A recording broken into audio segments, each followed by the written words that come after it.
play means something. Are you looking forward to that? It's so different from a regional, just two teams going at it head-to-head 3 games. I'm just looking forward to being in the moment. You know, it's going to be a really special atmosphere. We've never been there. I've never experienced one. I just can't wait for all the excitement, all the joy. Yeah, I definitely think we're really prepared. I think that this is going to feel not as huge as maybe the ESPN Clearwater tournament. That was 2 teams going head-to-head and a lot of fans. So I think even though there was a bunch of teams there, it's kind of the same environment. We're really prepared for it. So like McKenzie said, none of us on our team have ever been to a super regional. So I think maybe our like naive nature might help us a little bit and not let us get too hyped up or too nervous for it. Just have the excitement piece ready to go. How excited are you guys for the sense that you're going to be the second game of these super regionals? Everybody in the country is going to be watching you. That's got to be kind of exciting, right? You know, for me, you just gotta be in the moment. Like I said earlier, I know my parents are super excited to be there. I know as soon as we got the win last week, I ran straight to my father while the team was celebrating everything. Like we got a crowd picture, I just ran straight to him. I'm just super excited to stand in center field and look to see my parents and kind of get a breath of relaxation, kind of focus, and then play ball. Y'all look at this as an opportunity to kind of show everybody around the country what Clemson softball's all about? Yeah, for sure. I mean, this super regional is pretty different than what we've seen in the past. You know, we're starting to experience some really good East Coast softball, some mid-major softball.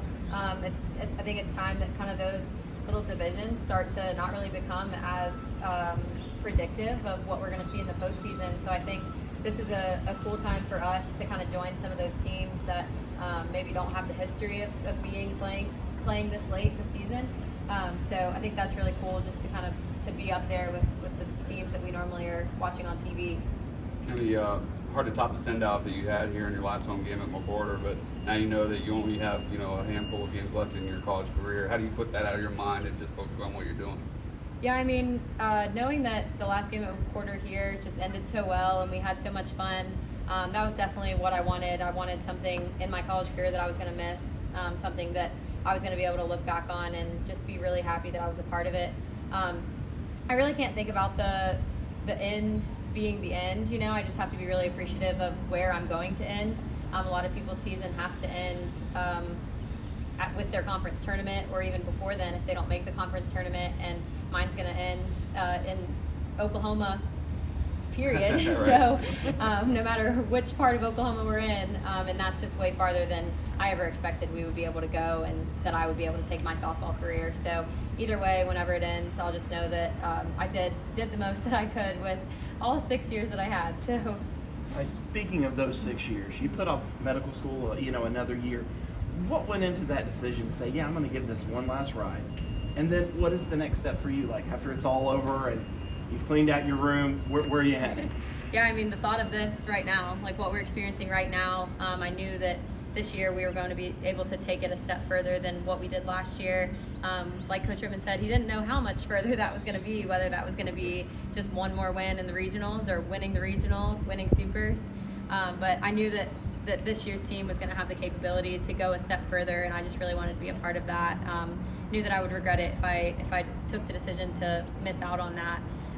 Whenever we end, whatever that may be, I'll probably go home, spend a few weeks at the beach. My family lives in Wilmington, so I'll probably spend some time with them, a little bit of vacation, and then I actually moved into my Spartanburg apartment for med school yesterday. So I'm going to gradually move in the rest of the summer, and I'll start classes July 18th. So, but that's just way in the future right now compared to what we have going on. So I'm going to continue to still live in my college athlete days. Now, what are you wanting to do in medical school? What are you?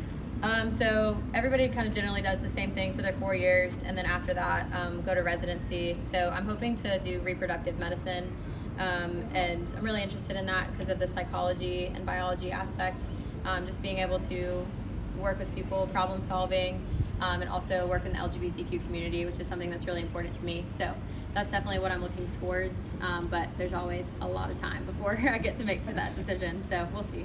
Speaking of the future, do you kind of pinch yourself to think, and I ask the baseball players this when they get close, you're 2 wins away from the CWS. Does that ever register in your mind, or you pinch yourself and say, I can't believe we're this close to getting there? I read a message from one of my close friends the other day, and just we ended our travel ball in Oklahoma City, and just to think about winning it all or just going there in general, it just brings goosebumps to me. It's super exciting, but you can't look too far ahead. You have to kind of play where your feet are at, but it's just all excitement from here. Excited for you, Cammy, on that? Yeah, I would definitely say that we have to get past this weekend to get to that goal. So we took regionals one step at a time. We kept talking about that cliche over and over again, just one game at a time. But that's really what you have to do, because there's nobody from since we started our postseason onward that we could overlook or just take as an easy opponent. If you do that, you're trying to look too far ahead. You may never make that actual goal that you're reaching towards. So right now, focusing on super regionals. Obviously, we know that 2 wins gets us through, but like McKenzie said, nobody's ever been here before. Nobody knows what to expect. So just these 2 wins this weekend, we just got to keep doing what we've been doing. We knew that this weekend was 3 wins and you move on. So we just have to, again, the cliche that we all say right now, take it one game at a time, because that's really it's really important just to stay in the moment. How is that not knowing to be in this position? Yeah. How does that help you guys? I definitely think it's a challenge. We struggled with that a little bit, I think, in the environment of Alabama last year. That's an environment that we hadn't been in yet. And so that maybe we weren't as nervous going into it, but then once we were in the moment, it was like, oh my gosh, we've never experienced this before.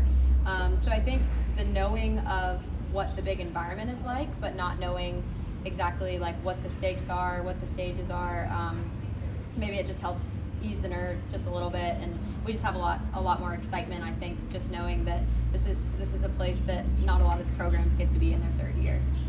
McKenzie, you're a 5-tool player. What have you enjoyed doing, or what do you take the most pride in what you've done this season? Was it inside the park home run? Was it your multi-home run game down at Tallahassee? What was it? I would probably have to say, now that you listed it, probably the multi-home run game at FSU, because it's super easy just to hit like a solo shot in that first inning when there's no one on, when the pressure isn't there, you know. But doing it 3 times when we needed those extra runs in FSU was pretty exciting, and looking back on it, it was a pretty cool statistic to look at, for sure. You raced Sam head-to-head at any point this season in practice? I will go ahead and give her that W right there. I have to ask you too, just curious, so what's your favorite type of pie, since the girls like to call you that? See, the only pie I will ever have is in a little Amish restaurant in Sarasota, Florida, named Yoder's, and I will either have a strawberry pie or a peach pie. For you, what was the emotion after Sunday? How long do you ride that high and then immediately turn your attention to getting back to, the task at hand? For me, I rode that high up until I saw that FSU game, and then I realized that the game doesn't know who's supposed to win. It doesn't matter what your name is, doesn't matter what your record is, doesn't matter who you are. You can lose at any time, and you have to stay focused. You have to stay hungry. Watching that game, I had like a realization that we could go home the first 2 games, we can play all 3 games, we don't know. And the part of not knowing is kind of exciting for me, but at the same time, like I said, you gotta stay hungry, you gotta stay focused. Coming to that end, all the really tough opponents you played in your ACC schedule and early in the season, those tournaments, you knocked off number 2 Virginia Tech last week. Is that to give you guys the confidence that you can really win this whole thing? Yeah, I definitely think we have a lot of confidence knowing that also we've faced 3 of some of the top teams that won't even be competing in the World Series this year.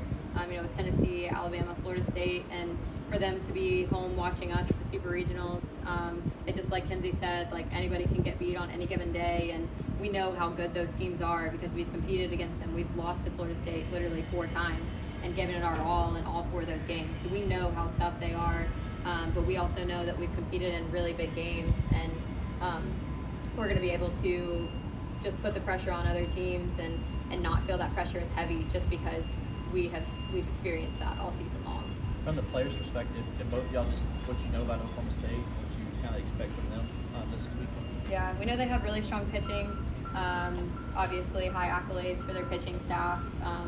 Great hitters. They competed in the World Series. They competed in some big games. But I just think back, I was watching some highlights from their game last year against JMU, and that was just a team that had big fight last year in the World Series.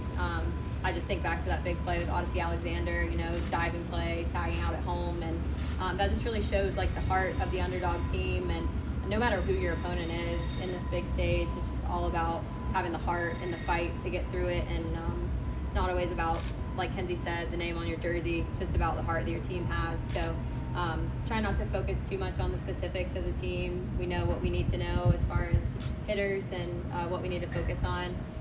But we've also hit off a really good left-handed pitcher a lot of times at home too, and I would put her up against a lot of the other left-handed pitchers, and we've had that preparation with Millie for sure. So our pitchers prepare us pretty much for any other pitcher.